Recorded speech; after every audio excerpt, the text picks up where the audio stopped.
মধ্য এশিয়ার বিশাল সমভূমি, মরুভূমি আর বরফে ঢাকা পাহাড়ে ভরা এক রহস্যময় দেশ, যার নাম কাজাখস্তান।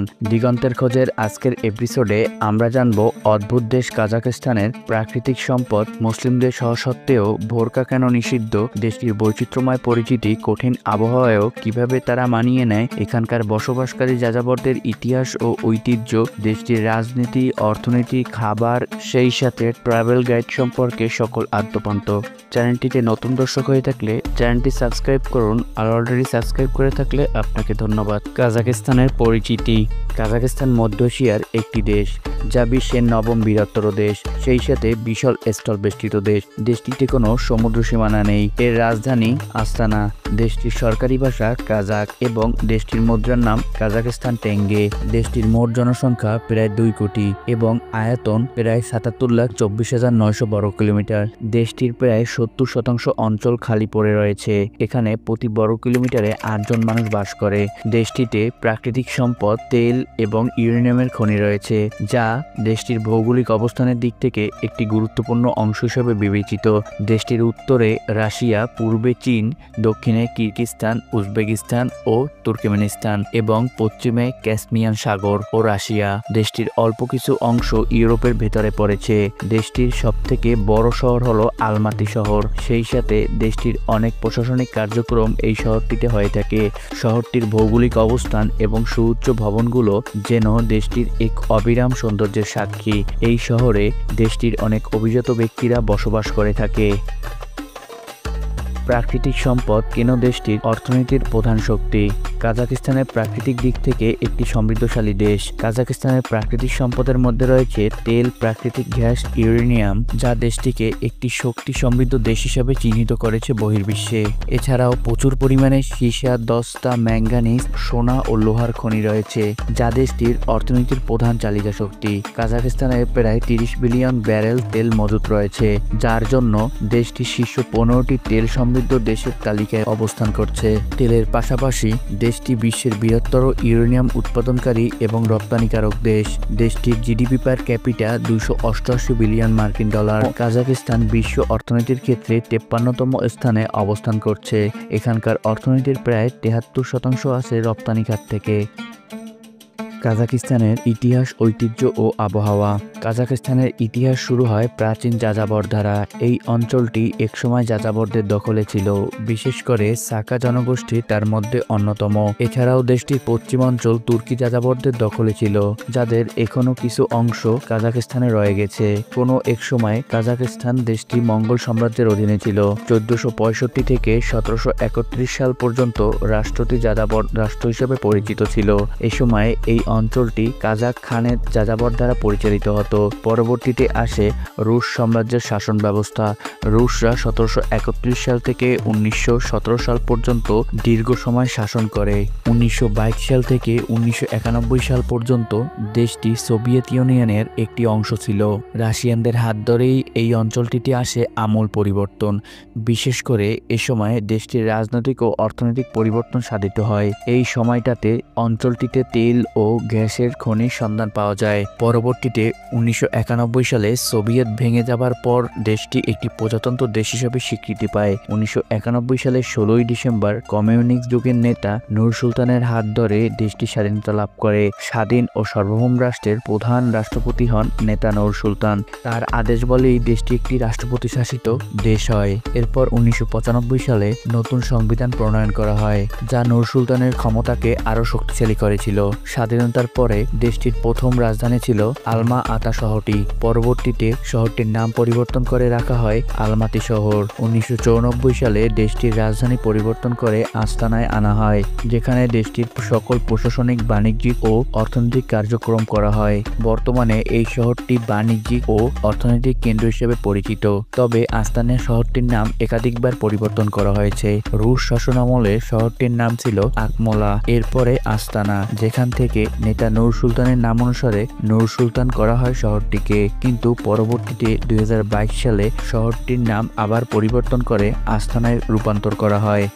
তবে শহরটি সম্পূর্ণ পরিকল্পিতভাবে তৈরি করা হয়েছে। শহরটি দুবাই ও আবুধাবির মতো রাস্তা, পার্ক ও ভবন নির্মাণ করা হয়েছে।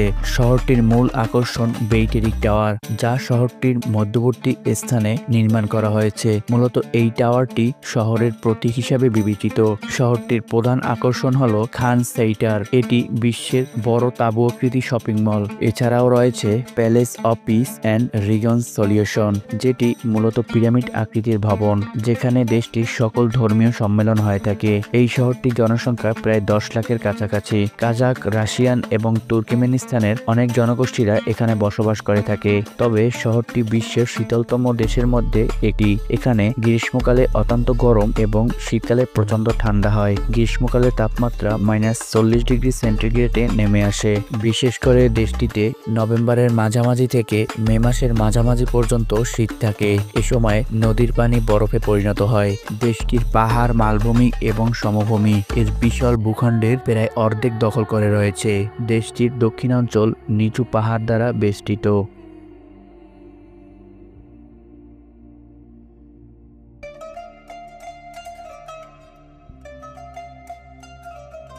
কাজাখস্তানের ধর্ম। কাজাখস্তান মূলত ইসলাম ধর্মাবলম্বী একটি দেশ। দেশটির মোট জনসংখ্যার প্রায় 70% ইসলাম ধর্মাবলম্বী লোকদের বসবাস। এছাড়াও দেশটিতে খ্রিস্টান, বৌদ্ধ ও ইহুদি ধর্মের বসবাস রয়েছে, তবে তা সংখ্যালঘু হিসাবে। দেশটিতে 17% খ্রিস্টান ধর্মাবলম্বী মানুষের বসবাস রয়েছে, বাকিরা অন্যান্য ধর্মের। দেশটিতে ধর্মনিরপেক্ষতা রয়েছে। এখানকার মানুষ ধর্ম নিয়ে কোনো কারাকারি করে না, যার ধর্ম সে নির্দ্বিধায় পালন করে থাকে। কাজাখস্তানের প্রধান মসজিদ হলো আস্তানা গ্র্যান্ড মসজিদ, যেখানে প্রায় 30,000 মুসল্লি একসাথে নামাজ আদায় করে থাকে। কাজাখস্তানে বিভিন্ন প্রদেশ ও অঞ্চল ভেদে প্রায় 3000টি মসজিদ রয়েছে, যা দেশটির ইসলামিক সংস্কৃতিকে বহন করে। কাজাখস্তানের রাজনীতি ও শাসন ব্যবস্থা। কাজাখস্তানের রাজনীতি একক রাষ্ট্র দ্বারা গঠিত। দেশটিতে রাষ্ট্রপতি শাসিত সরকার ব্যবস্থা বিদ্যমান। দেশটির আইনসভা মূলত দ্বিকক্ষ বিশিষ্ট। উচ্চকক্ষের নাম সিনেট এবং নিম্নকক্ষের নাম মজলিস। উভয় কক্ষে আইন প্রণয়ন করা হয়। তাদের সাধারণ বিল উপস্থাপন করা হয় নিম্নকক্ষ মজলিসে এবং এই বিল পাশের জন্য অবশ্যই সিনেটের সমর্থন দরকার হয়। তবে অর্থ বিল সরাসরি সিনেটে পাশ করা হয়ে থাকে। দেশটির সিনেট প্রতিষ্ঠিত হয় 1935 সালে রুশ শাসন আমলে। সিনেট ও মজলিসের সকল অধিবেশন রাজধানী আস্তানার পার্লামেন্টে অনুষ্ঠিত হয়ে থাকে। দেশটির প্রধান রাজনৈতিক দল দুটি, তা হলো আমানেত ও আওয়েল। এই দুটি দলের মধ্যে প্রধান ও ক্ষমতাসীন দল আমানেত। আওয়েল পার্টিটি মূলত বিরোধী দল। এই পার্টিটি মূলত কৃষিভিত্তিক রাজনৈতিক দল। এছাড়াও দেশটিতে অনেক রাজনৈতিক দল রয়েছে, তবে তাদেরকে সরব ভূমিকায় দেখা যায় না এবং তাদের জনপ্রিয়তাও তেমন একটা নেই। কাজাখস্তানের বর্তমান রাষ্ট্রপতি কাসিম তোকায়েভ, তিনি মূলত নূর সুলতানের দলের সমর্থক। নূর সুলতানকে কাজাখস্তানের জাতির পিতা মানা হয়। কাজাখস্তান নারীদের গোপন তথ্য। আপনি জানলে অবাক হবেন, দেশটিতে নারীদের বোরকা ও মুখোশ পরা সম্পূর্ণ নিষিদ্ধ রয়েছে। ইসলাম অধ্যুষিত দেশ হওয়া সত্ত্বেও দেশটির রাজধানী আস্তানায় রাতে নাইট ক্লাব এবং মদের আসর বসে, যেখানে নারীরা ব্যভিচার ও বেহায়াপনায় লিপ্ত হয়। মূলত সম্প্রতি দেশটিতে পশ্চিমা সংস্কৃতির আগ্রাসন লক্ষ্য করা যায়, যা এই দেশটির ভাবমূর্তিকে নষ্ট করছে। কাজাখস্তানের ঐতিহ্যবাহী খাবার। কাজাকদের প্রধান ঐতিহ্যবাহী খাবার হলো ঘোড়ার মাংস, ভেড়ার মাংস এবং গরুর মাংস ও দুগ্ধজাতীয় পণ্য। তবে তাদের খাবার তালিকায় বিশেষ কিছু ঐতিহ্যবাহী খাবার রয়েছে, যেমন বেশবারমাক নামক একটি খাবার। এই খাবারটি কাজাকদের ঐতিহ্যবাহী এবং জাতীয় খাবার।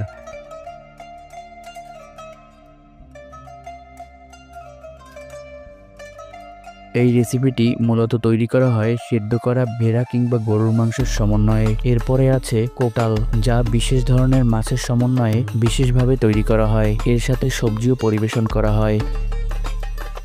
ঐতিহ্যগতভাবে কাজাকরা ঘোড়ার মাংস পছন্দ করে থাকে। বিশেষ করে মঙ্গল শাসনামল থেকেই দেশটিতে ঘোড়ার মাংসের প্রচলন রয়েছে। এছাড়া তারা পনির, মাখনও খেয়ে থাকে। কাজাখস্তানের ভ্রমণ গাইড। বাংলাদেশ থেকে কাজাখস্তান যেতে অবশ্যই আপনাকে ই ভিসা নিতে হবে, যা অনলাইনের মাধ্যমে আবেদন করতে হবে, যেখানে খরচ হবে প্রায় $20 মতো, যা বাংলাদেশি টাকায় প্রায় 150 টাকার মতো। ঢাকা থেকে কাজাখস্তান ভ্রমণের খরচ 40 থেকে 50,000 টাকার মধ্যে হয়ে যায়। আবেদনের জন্য স্ক্যান করা পাসপোর্ট, পাসপোর্ট সাইজের ছবি, ফ্লাইটের টিকিট এবং হোটেল বুকিং এর প্রমাণপত্র দরকার হবে। দেশটি ভ্রমণের জন্য বিখ্যাত হলো আলমাটি শহর। এছাড়াও চারিং ক্যানিয়ন, কোলসাই লেক এবং কান্দাই লেক অন্যতম। এই জায়গাগুলো ছাড়াও দেশটিতে ভ্রমণের জন্য অসংখ্য জায়গা রয়েছে। তো দর্শক, এই ছিল কাজাক জাতি এবং কাজাখস্তান সম্পর্কে সকল জানা অজানা অদ্ভুত তথ্য। তো ভিডিওটি ভালো লাগলে লাইক, কমেন্ট, শেয়ার করতে একদমই ভুলবেন না। আর এরকম ভিডিও দেখতে চাইলে আমাদের চ্যানেলটির সাথেই থাকুন।